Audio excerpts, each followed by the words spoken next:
Section 55. Now we're getting heavy into a crisis of faith that Tennyson is wrestling with, and continuing the thoughts from section 54 about what is God's intent with humanity, seeing how broken we are and how much suffering there is. Tennyson hopes that there's something greater in store. In stanza 1, he says, this hope he has that there's something good in store for all of humanity, not just the blessed, righteous few. Doesn't that come from God, that wish, that hope? Wasn't that placed there by God? In stanza 2, he asks, are God and nature then at strife? Nature, so careful of the type she seems. So Tennyson has been reading some of the latest scientific literature, and it contrasts with what he was taught about the Bible and what the Bible tells us about creation. And he's wrestling with this contradiction. So in the Bible, we read that God is aware of each one of us, that not even a sparrow falls, but what God knows and accounts for, and that the hairs of our head are numbered. And then the archaeologists are out, or the geologists are out digging, and they find, scores and scores of dead animals that no longer exist. And they're kind of beginning to formulate the ideas that would, I think, later become Darwin's organic evolution. I don't think Darwin had written yet.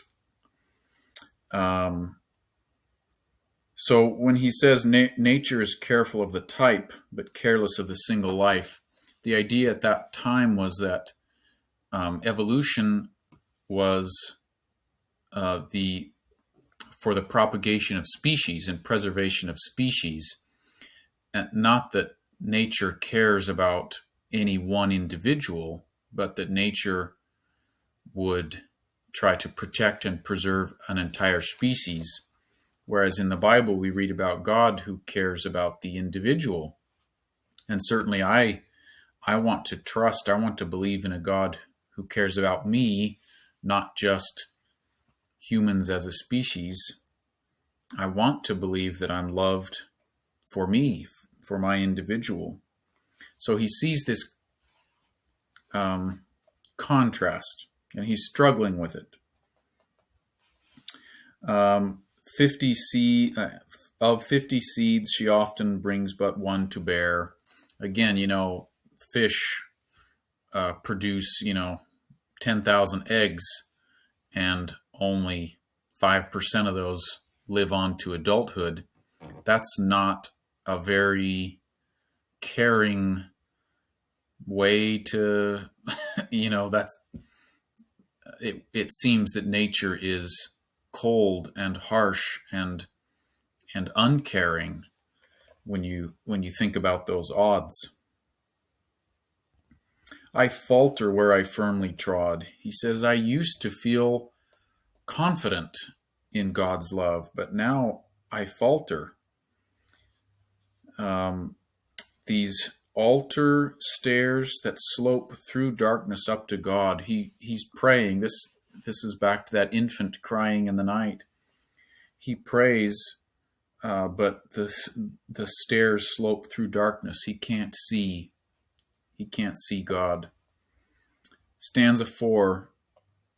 This is that crisis of faith coming through. I stretch lame hands of faith and grope and gather dust and chaff and call to what I feel is Lord of all, and faintly trust the larger hope. I don't know anymore. I hope I keep reaching, I keep stretching, I keep praying, but I don't know. Um, so this is that faith crisis that's kind of in full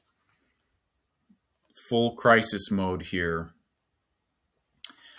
Um, this this last phrase to me means so much, and I didn't know what he meant until I read it in this Norton's book. And faintly trust the larger hope.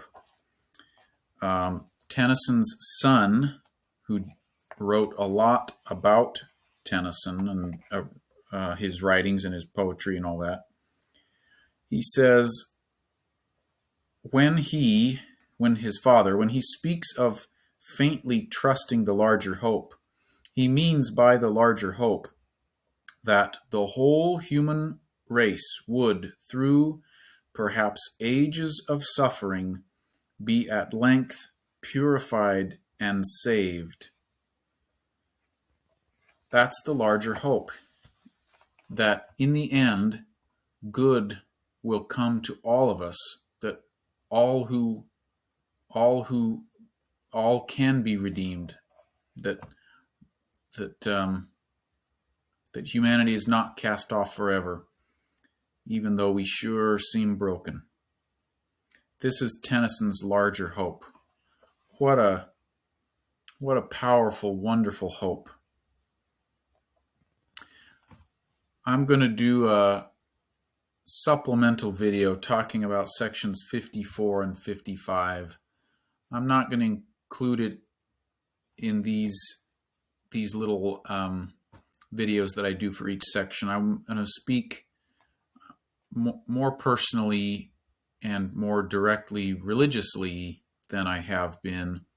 And so I'm going to do it as something separate. So look for that if that's something you want to hear more about. Okay, section 55. The wish that of the living whole no life may fail beyond the grave, derives it not from what we have, the likest God within the soul? Are God and nature then at strife, that nature lends such evil dreams? So careful of the type she seems, so careless of the single life, that I, considering everywhere her secret meaning in her deeds, and finding that of 50 seeds she often brings but one to bear, I falter where I firmly trod, and falling with my weight of cares upon the great world's altar stairs that slope through darkness up to God, I stretch lame hands of faith and grope, and gather dust and chaff and call to what I feel is Lord of all, and faintly trust the larger hope.